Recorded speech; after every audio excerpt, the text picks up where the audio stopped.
Introduce yourself and describe your role as a county commissioner, and then share one thing you're most proud of in your county, whether it's an initiative, a community strength, a unique opportunity specifically related to economic development, construction, or real estate.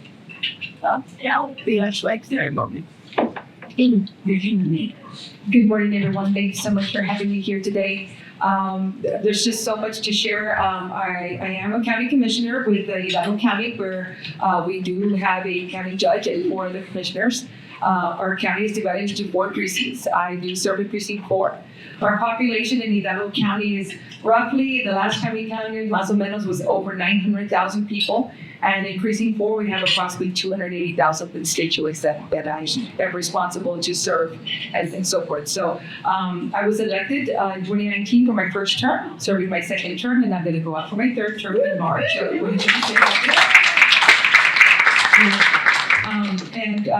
What we're responsible for as our role is to manage a lot of the administration, oversee the management and administrations of all our departments in the county, as well as provide services to our constituents. We oversee a budget of over $350 million. I think it's like $386 million. We oversee that budget.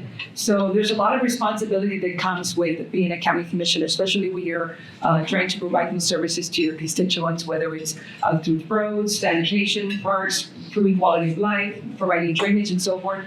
So one of the things that I'm most proud of as a county commissioner is that I was given the opportunity by the people of the Hidalgo County Precinct 4 to protect and provide. To protect their assets, and I say protect because one of the biggest things that was a concern to the constituents when I was trying to get that seat as county commissioner was drainage. There was a lot of drainage issues. There was a lot of flooding. And you know that when you've worked so hard for your home, for your property, for the things that you have, and the flood comes in and it destroys all that, it just destroys the human spirit.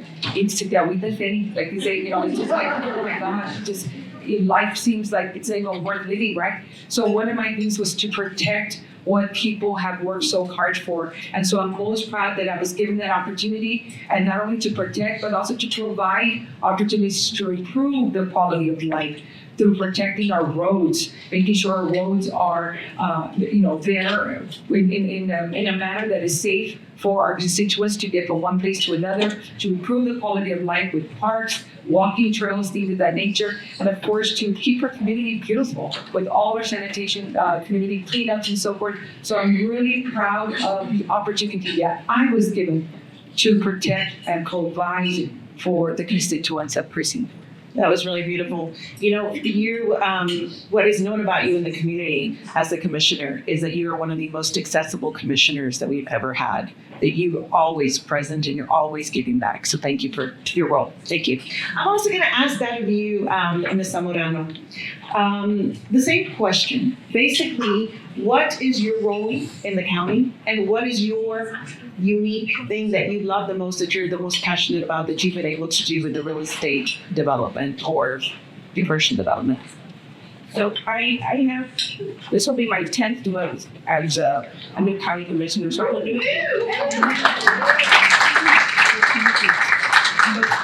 in September, I attended another panelist discussion, and I had mentioned to the ladies that I felt, I was a newbie and I still am.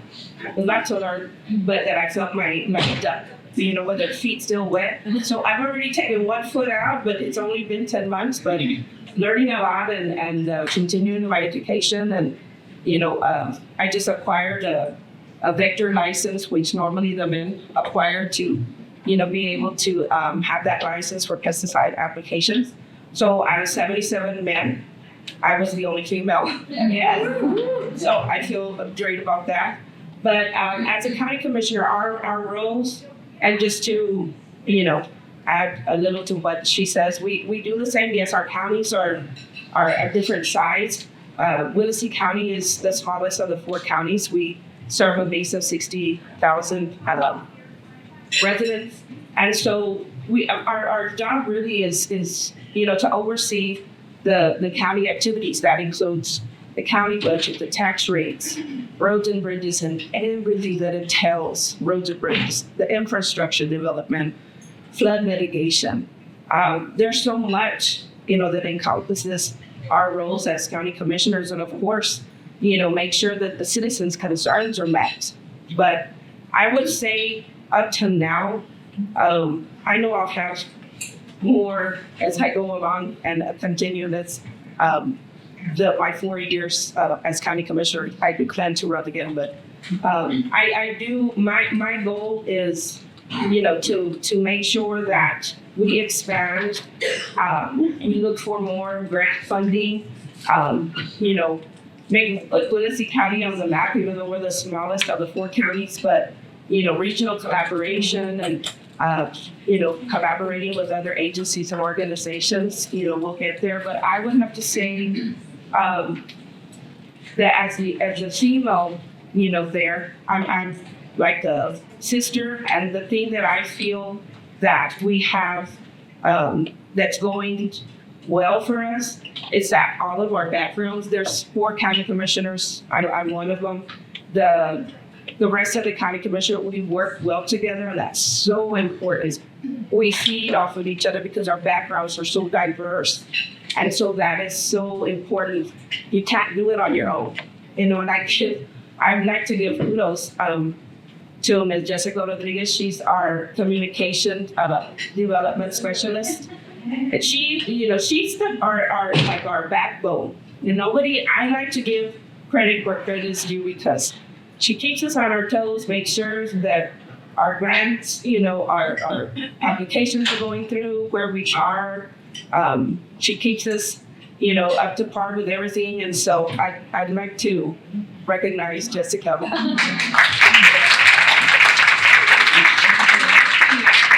Afterwards, any information that we need, she's there to help out. But it helps that we can't do our job without people like her in the background, and it's usually a people. That does all the detailing, all the collaboration, all of those administrative, things that make our job a little bit easier.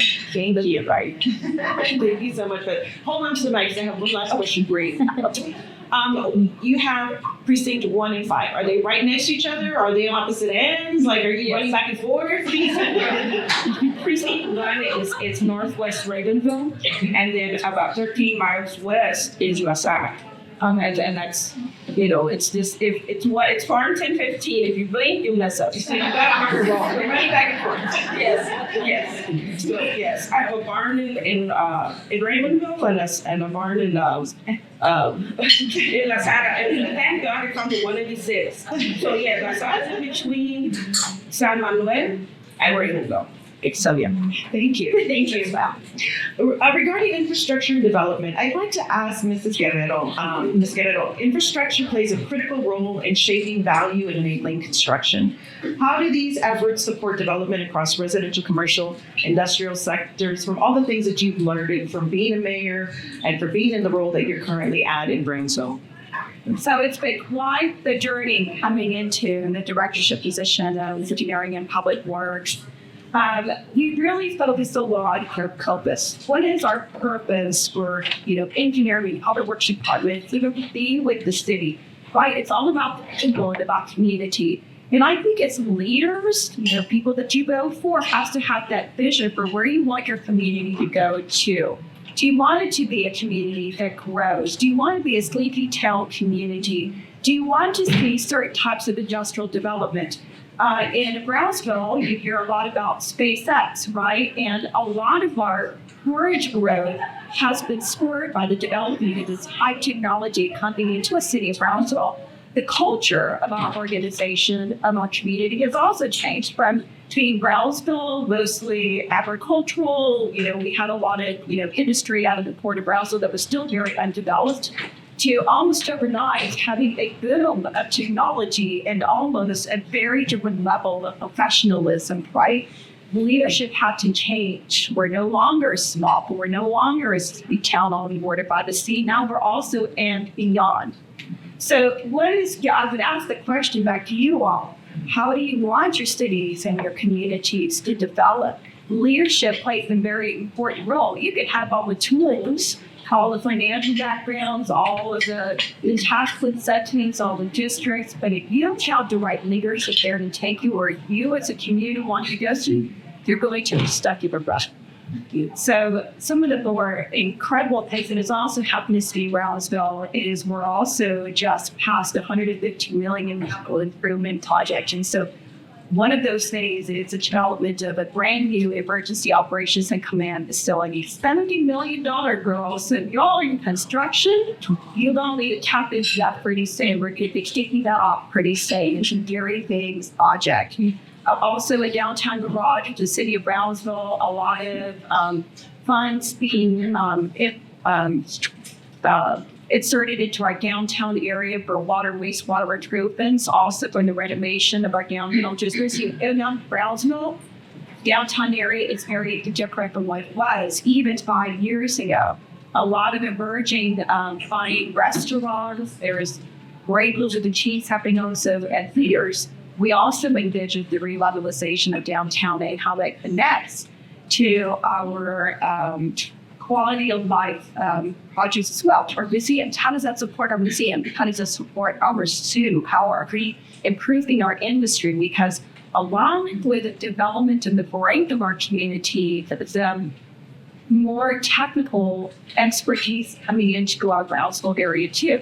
They're going to want fine restaurants. They're going to want museums. They're going to want experiences what their families are coming into a brand new town where they've never been to before, right? And what do they hear about the valley? Oh, it's insane. Yeah. Oh, we've got border issues. Oh, we've got cartels. And this is what Middle America says about the Lower Rio Grande Valley. So we have to fight against the grain on those things. So as leaders, we have to put out the message here. We're safe down here. And not only that, we're booming and we're growing and we're united. We hear one voice from RGV. City of Brownsville has one city people partnership projects, and we really believe in that. So I think collaboration is also key in how we develop our Rio Grande Valley and really through things by connecting and networking and really supporting women. That's it's like egg on this. I talk a lot. Talk a liquid white. Before you let it go, I'm going to ask you a question. Mayor, engineering and public works, like House fancy hot. Head in the ass. So I was alderman for 2 years and then 4 years as mayor for the town of Rancho Viejo. A small town community, really just golf course resort. Loved my experience there. I have a deep passion for community service. I've always been connected to purpose and community.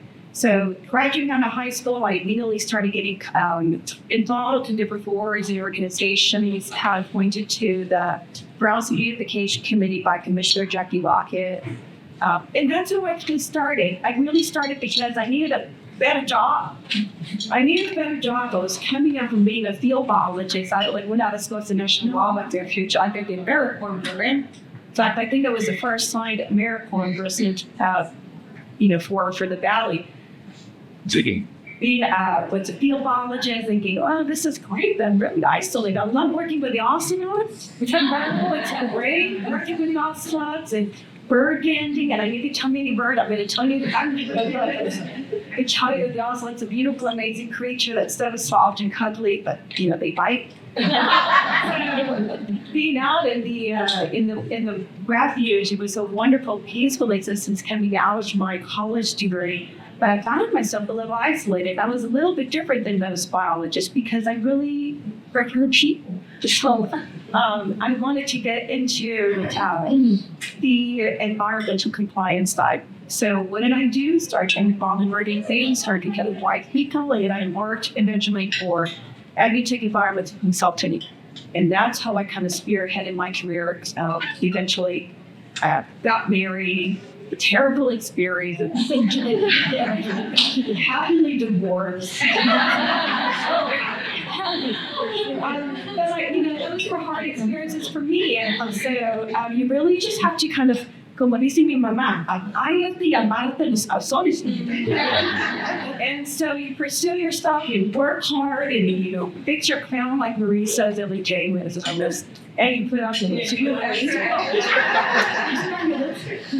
So, Thank you. that's it. Thank you. Well, but it's not hot. The next question I'm going to ask is about attracting investment and leveraging incentives. So I'm going to have Ms. Benavidez go first, and then I'm going to ask the same question to Ms. Torres, okay? I'm going to give you my mic first. That way we don't have to be going back and forth. Ms. Benavidez, what opportunities currently exist in your county to attract real estate investment and construction activity, whether from local developers, national firms, or international partners? Additionally, how is your county leveraging tools like grants, opportunity zones, Chapter 3112 and 381 agreements, or tax increment reinvestment zones to support any of these efforts? And if you want to throw in the Starbucks story, I think everybody would like to hear it. Just saying. Good morning, everyone. My name is Rose Benavidez, and I wear several hats, no pun intended. But depending on the time of day and I guess what day of the week it is, I'm doing different things, but pays my bills is doing economic development for Starr County. What allows me to pay forward is serving a number of boards, specifically on the South Texas College Board, which is where we've gotten a lot of experience with growth, with construction opportunities, and so forth. But coming back to your question, Sarah, I think it is absolutely critical for communities to have incentive programs put together.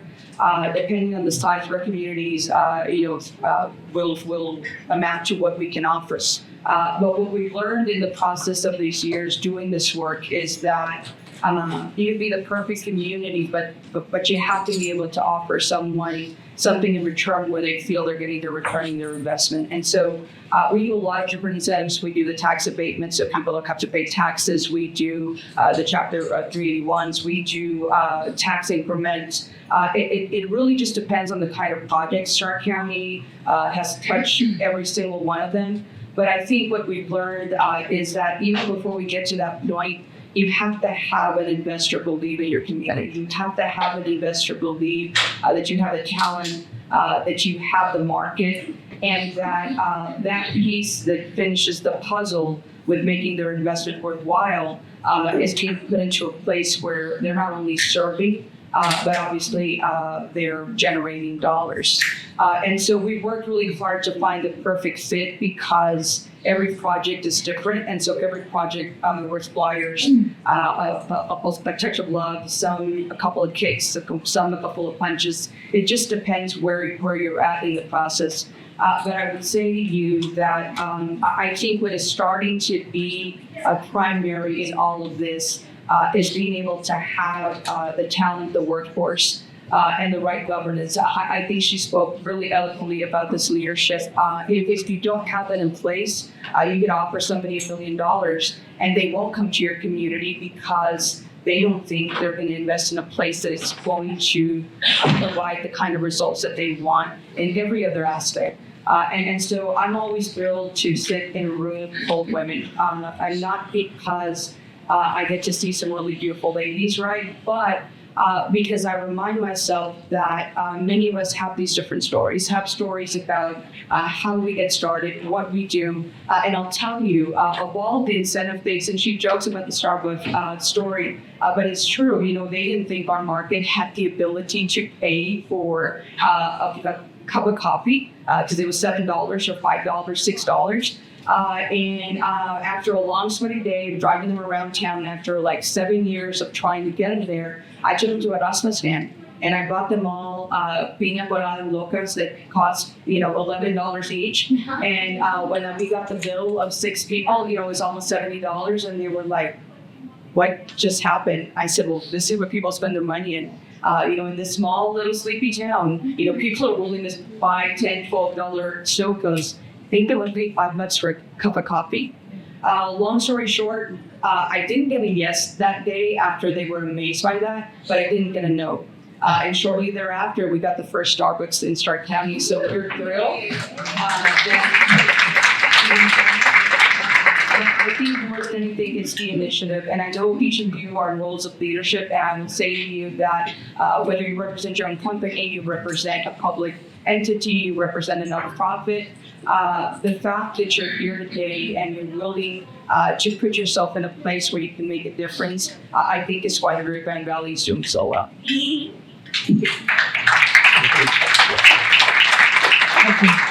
So, ditto on all that. That is exactly what I would have said. Let me just add a little bit more to that. In Hidalgo County, we have 22 cities that we have to work with. So it's really important to collaborate and have a relationship with our cities, and not so much see ourselves in silos, but see ourselves as a region. An entire region, because it does. Who is from McAllen and only lives and works in McAllen and shops and eats in McAllen? Nobody. You're going to find yourself going to FAR, Edinburgh, to Mission, Brownsville. For this, you travel all this region, so we have to start. And I think that I'm very confident when I tell you that we have started thinking as a region because the leadership has really aligned. We've got some great leaders all across the Rio Grande Valley that share in a vision. We talked about a vision, having a shared vision. We as leaders have come together with a shared vision to bring and attract those outside entities that have always stayed away because they think it's dangerous, because we can't afford a $5 cup of coffee.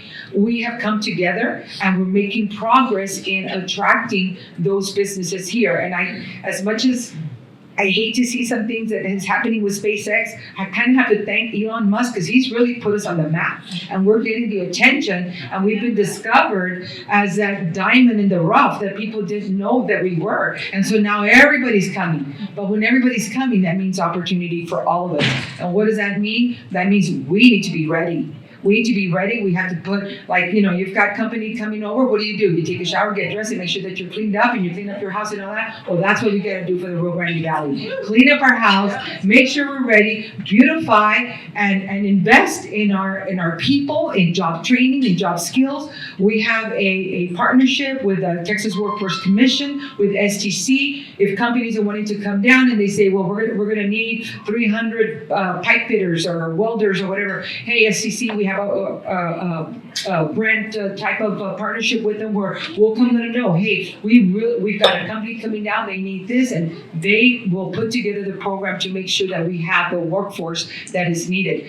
In addition to that, just working with our infrastructure, making sure that we have the infrastructure that is needed for those companies to come down. And again, we've got to have those conversations across county lines and again, behave as a region. Every time I travel out of the valley, I meet people from Minnesota, from Ohio, whatever, and they'll ask, where are you from? Of course, naturally I say, I'm from Edinburgh, right? And they're like, they're like, well, what's the next big town? And I'll tell them South Texas, and of course they always say, San Antonio? And I'm like, no, further south. Keep thinking further south. Now, luckily I can say SpaceX, right? But before I would have to mention like McAllen, and sometimes it would trigger. But as soon as I mention like the island, they're like, oh, the Rio Grande Valley. They, as in the people outside of the valley, see us as one region, except ourselves.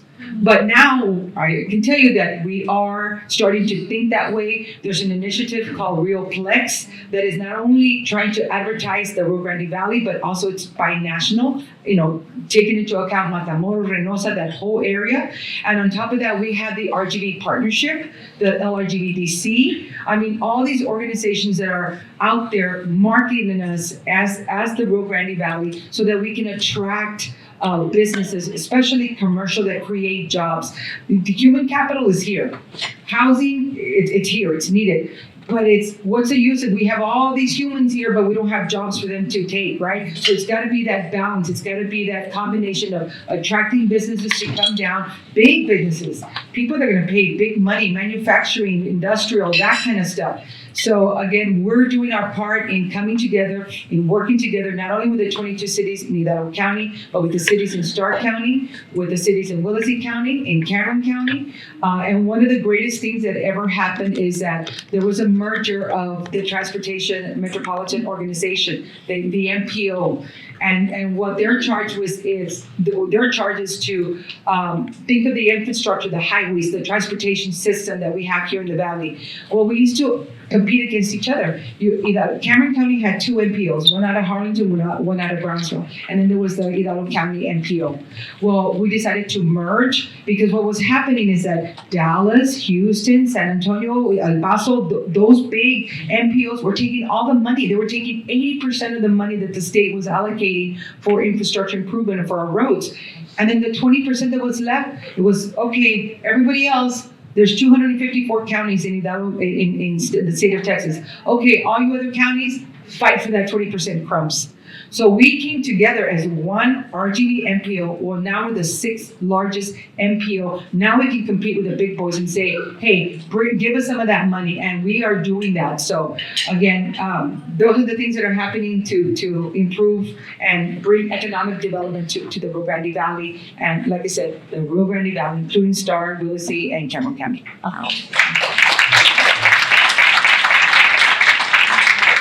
A 5-minute mark because they want to have people to ask questions. So I just want 2 lines from each one of you. You can pass the mics down or go back and forth.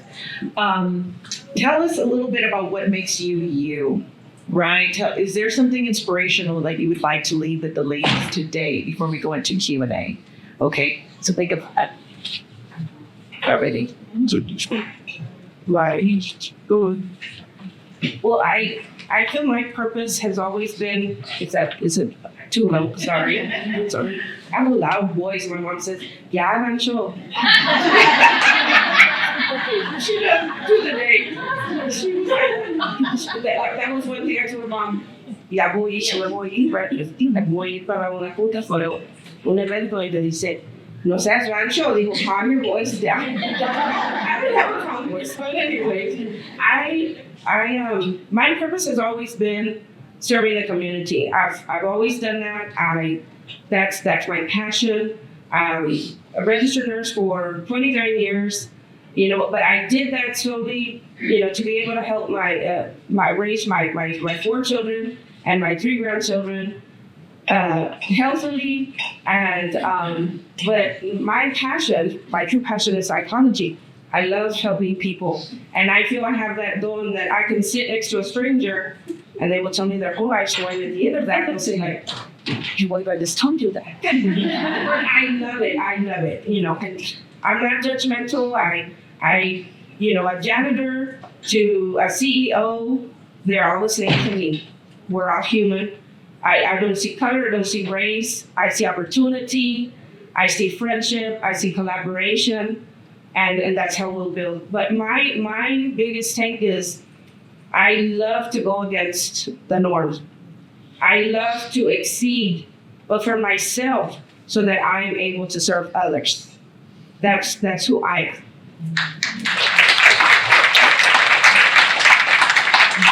For me, I guess I'm very passionate about the things that I love and that are important to me. And I'm a people person. I love to. Very much like yourself. I connect. I mean, you can sit me next to, somebody that doesn't even speak English, and I will find a way to communicate with them and have a conversation going. But I love to serve. I love to try to make life better for everyone.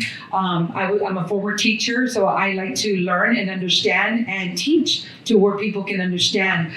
When I came in as county commissioner, I was questioned by a lot of men, or I would hear about how a lot of men would say, what does she know about roads and bridges and bulldozers and excavators and stuff? And my comeback to that was like, well, you know what? I don't need to know things about that. I just need to know how to hire the people that know that stuff. Because you know what? I've never seen any male commissioner operating a bulldozer, operating an excavator or a backhoe. You know what? It's more about the administration and about bringing people together, knowing how to pick the right people. And so I'm very passionate about trying also to not compete, but not be the same, but be better. And someday my hope is that whoever comes in and takes over my place will come and do better than me, because then we're all winners. If everyone strives to be better and be better and be better, we'll all get the best end of the stick, right? And so I'm very passionate about that. And as a teacher, also one of the things that I live by is that, you know, you can teach people all kinds of things. As a teacher, I always felt like I can teach a student ABCs, 1, 2, 3, and so forth. And they may remember that down the line, or maybe not. But one thing they're always going to remember is the way I made them feel. So it's important to be kind to one another, be compassionate, and treat each other well, lift each other up. So I try to do that every day in my community for not only women, men, children alike, everyone. So those are the things that I'm very passionate for. Please. Mike, so I would say that my passion is definitely community service, but what I really love to do is inspire people, and especially young ladies, through my own life experiences, and showcase that no matter who you are, what you are, you can accomplish what you want. I am director, the first director woman for the City of Brownsville Engineering and Public Works Department. I do not have an engineering degree. On both. I have a biology degree and I have a master's in public affairs. So if you set your mind to it, in your culture, your experience, you get yourself educated, you can get and you can accomplish what you want to do. So my passion is inspiring. And I set the example to my girls, and also inspire my girls, because I've been to like serious hell girls. I'm serious and just getting the life tip. I've been showing my girls, you can be a single mom, maybe you can all of a sudden you can also keep going here. And you can also be a director, and you can also be in public relations as yours. So you can do all these things and you set your mind to it, but prepare yourself, educate yourself, and go for it. You can let it you.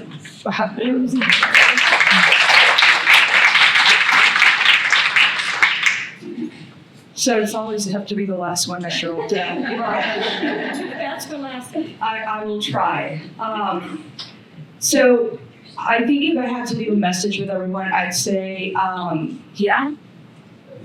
family plays a really big part in the things that you do. I was raised by a man that thought I could make history doing things as a woman even long before I transited, right? And that kind of stuck on me as I was growing, because growing up, when you're Mexican, right?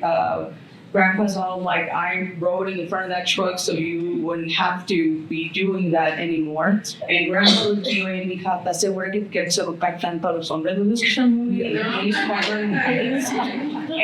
I love my grandma to death. But I also knew that there was a pathway that we had to choose, right? Did we want to do better and as a result try and make things around us better? Or were we going to accept what people thought at the time could have been, oh yeah, I'm going to get married, they're going to go to college, they're going to do all these great things. And there's nothing wrong with that path. Of course, it's beautiful, but I think I'd ask each of you to forge your own path, right? And even if it doesn't seem like it's like someone else's, you're going to shine and you're going to make such a difference. And we're going to remind everyone around us that even though a man's foot may be larger, your girlfriends live a very, very better still little mark.